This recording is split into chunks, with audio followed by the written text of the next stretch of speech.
اعوذ باللہ من الشیطان الرجیم بسم اللہ الرحمن الرحیم۔ سورہ ال عمران، رکوع نمبر 14۔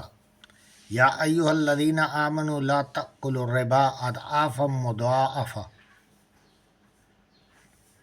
اے لوگو جو ایمان لائے ہو، سود در سود مت کھاؤ۔ واتقوا اللہ لعلکم تفلحون، اور اللہ تعالیٰ سے ڈرو تاکہ فلاح پاؤ، تاکہ کامیاب ہو جاؤ۔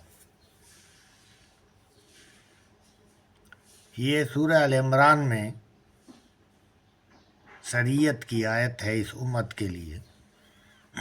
ویسے تو جتنی بھی آیتیں ہم نے تلاوت کی ہیں، جو برائیاں اور جو نافرمانیاں اہل کتاب نے اور کافروں نے کی، اور جو سزائیں ان کو ملی اور جو رسوائی ان کو ملی، اور جو سزائیں ان کے لیے آخرت میں ہوں گی، وہی کچھ اس امت کے لوگوں کے ساتھ بھی ہوگا اگر ان لوگوں کے نقش قدم پر چلیں گے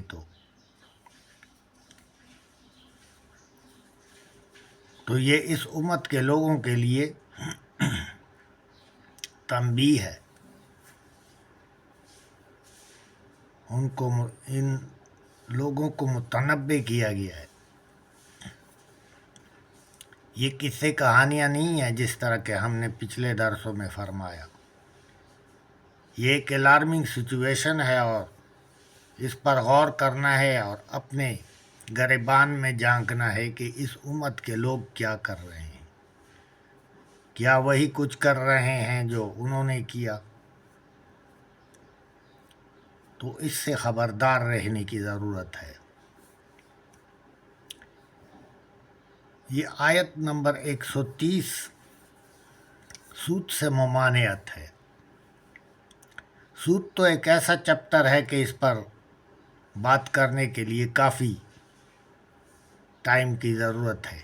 ہم یہاں پر اس کو سادہ الفاظ میں مثال دیتے ہیں کہ مثال کے طور پر کوئی شخص ہے، اس نے کسی کو 1,00,000 روپے کا قرضہ دیا ہے اور 1 سال میعاد مقرر کی ہے کہ سال کے بعد جو ہے یہ قرضہ واپس کرے گا، اور اس قرضے کے ساتھ 50,000 روپے مزید سود کے طور پر عطا کرے گا، اضافی ادا کرے گا۔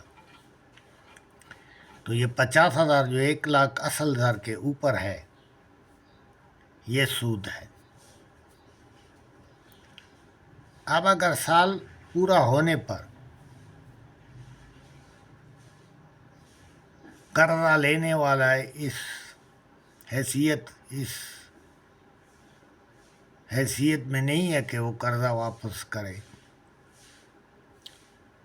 تو یہ جو قرضہ دار ہے، قرضہ دینے والا،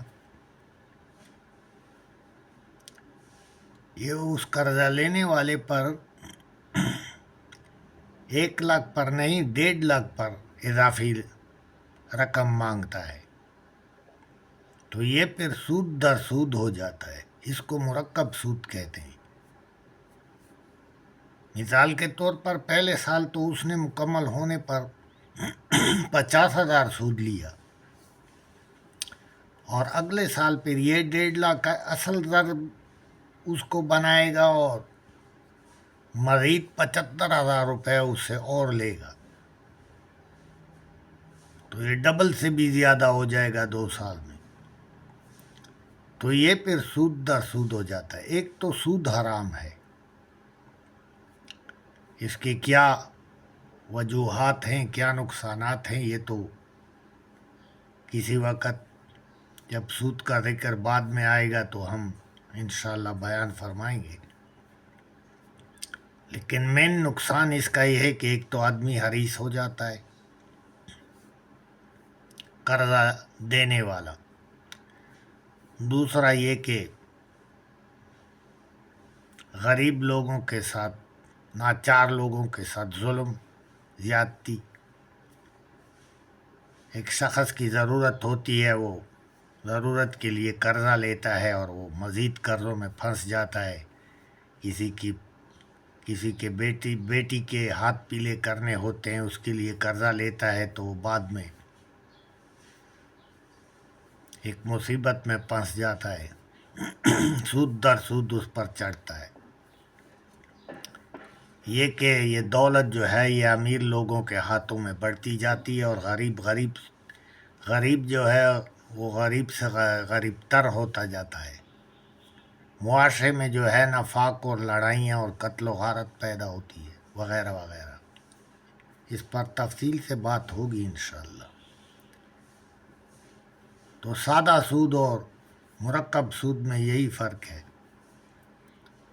تو یہ سب منع ہے ہماری شریعت میں۔ اللہ تعالیٰ نے سود کو سرے سے حرام فرمایا ہے، اور مرکب سود تو پھر اس سے بھی زیادہ گناہ ہے۔ وَاتَّقُوا النَّارَ الَّتِي أُعِدَّتْ لِلْكَافِرِينَ، اور اس آگ سے ڈرو جو کافروں کے لیے تیار کی گئی ہے۔ وَأَطِیعُوا اللَّهَ وَالرَّسُولَ لَعَلَّکُمْ تُرْحَمُونَ، وَأَطِیعُوا اللَّهَ وَالرَّسُولَ لَعَلَّکُمْ تُرْحَمُونَ، اور اللہ تعالیٰ اور اس کے رسول کی اطاعت کرو تاکہ تم پر رحم کیا جائے۔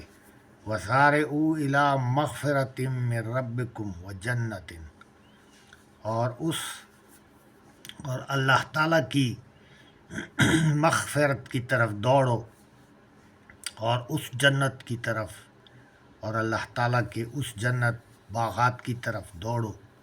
ارضها السماوات والارض، جس کی وسعت جو ہے وہ آسمانوں اور زمین جتنی ہے، اتنا پھیلا ہوا ہے جنت باغات اللہ تعالیٰ کی طرف سے۔ اعدت للمتقین، جو پرہیزگار لوگوں کے لیے تیار کی گئی ہے۔